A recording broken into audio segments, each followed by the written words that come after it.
नमस्कार फरीदाबाद, मैं योगेंद्र पाल एक बार फिर साइबर क्राइम को लेकर आपके सामने। और डिजिटल युग में जहां ऑनलाइन निवेश ने आम लोगों के लिए मुनाफा कमाने के नए रास्ते खोले हैं, वहीं साइबर अपराधियों ने इसे धोखाधड़ी का नया जरिया बना लिया है। हाल ही में बल्लभगढ़ निवासी ललित कुमार ने एक संगठित ठगी का शिकार होने के बाद साइबर क्राइम थाना में शिकायत दर्ज कराई है। ललित कुमार के अनुसार 4 अगस्त 2024 को उन्हें एक व्हाट्सएप ग्रुप में जोड़ा गया, जिसका नाम स्टॉक एक्सचेंज ग्रुप था। इस ग्रुप में शेयर बाजार से जुड़े मुनाफे के अवसरों की जानकारी दी जाती थी।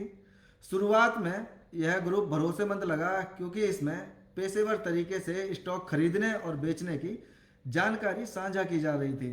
इसी बीच एक महिला ने खुद को मीना वर्मा बताते हुए ललित से संपर्क किया। उसने निवेश के नाम पर मुनाफे का मोटा लालच देते हुए एक एप्लीकेशन ब्रेडी स्पीड मैक्स डाउनलोड करने को कहा। एप्लीकेशन के जरिए उन्होंने ललित को बड़े मुनाफे के सपने भी दिखाए। इसके अलावा मीना वर्मा ने उन्हें जेम्स नामक व्यक्ति से बात करने के लिए कहा, जो खुद को कस्टमर सर्विस मैनेजर बताता था। जेम्स ने विभिन्न योजनाओं के तहत निवेश की जानकारी दी और मुनाफे के वादे किए।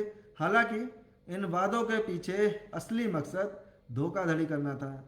ललित को इन योजनाओं के तहत अलग अलग तिथियों पर कई बैंक खातों में कुल रुपए 4,36,000 ट्रांसफ़र किए।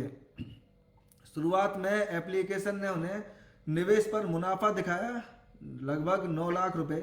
वो जो अकाउंट खोला था उसमें उन्हें दिखाए जा रहे थे 4 लाख। इन्वेस्ट करने के बाद तो ललित ने सोचा ये तो बहुत मुनाफा है, इसमें पैसे सीधे डबल हो रहे हैं।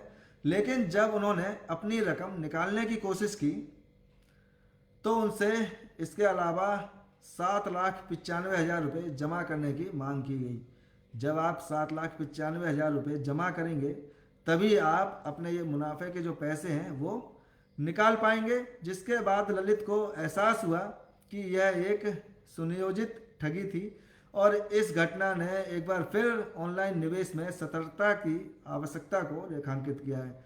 साइबर फ्रॉड से बचने के लिए आप इन बातों का जरूर ध्यान रखें। कभी भी किसी भी अनजान लिंक पर क्लिक ना करें।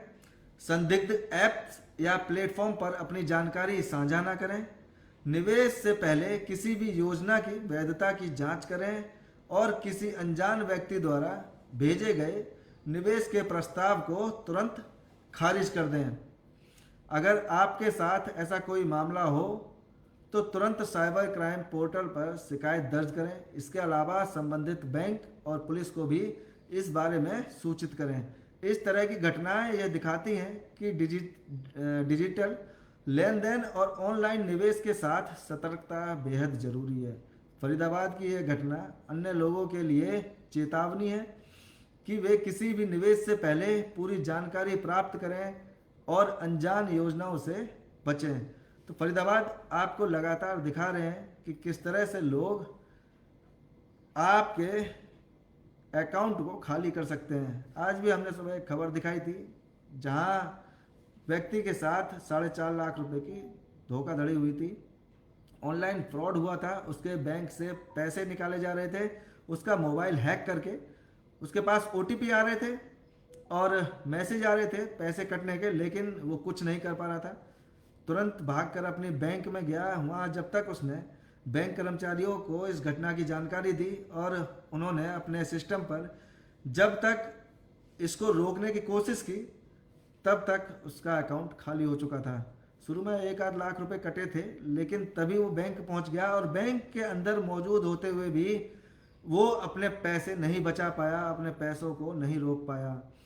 जो कर्मचारी थे उन्होंने तुरंत अकाउंट फ्रीज करने की कोशिश की, लेकिन जब तक वो अपने सिस्टम को खोल पाते और ये सब प्रक्रिया पूरी कर पाते तब तक उसकी आंखों के सामने ही उसके पैसे लगातार कटते जा रहे थे और मैसेज आते जा रहे थे। वो बैंक वालों को भी दिखा रहा था कि देखिए जी किस तरह से ये मेरे पैसे कट रहे हैं, लेकिन बैंक में पहुंचने के बाद भी उसके पैसे नहीं बचे और लगभग 4.5 लाख रुपए इसके अकाउंट से उड़ा लिए गए। इसी के चलते फरीदाबाद ने एक बड़ी कामयाबी भी हासिल की थी, जहां सेक्टर 35 नोएडा से लगभग 15 लोगों के गिरोह को पकड़ा था और फरीदाबाद लाया गया था। उनसे भी हो सकता है कि कुछ रिकवरी हो, लेकिन पुलिस को भी इस पर संज्ञान लेने की आवश्यकता है। पुलिस को भी इस पर तत्पर कार्य करने की आवश्यकता है कि तुरंत ऐसे जो घटनाएं हैं, जो फ्रॉड हैं, इन पर अंकुश लगाया जा सके और इन पर तेज़ी से काम करने की ज़रूरत है, ताकि लोगों का पैसा, मेहनत की गाड़ी कमाई ऐसे लोगों के हाथों में जाने से रोकी जा सके। तो फरीदाबाद, आप भी सतर्क रहें और ऑनलाइन फ्रॉड होने से बचें। जोड़ेंगे आपको शहर की अन्य महत्वपूर्ण खबरों के साथ। बहुत बहुत धन्यवाद।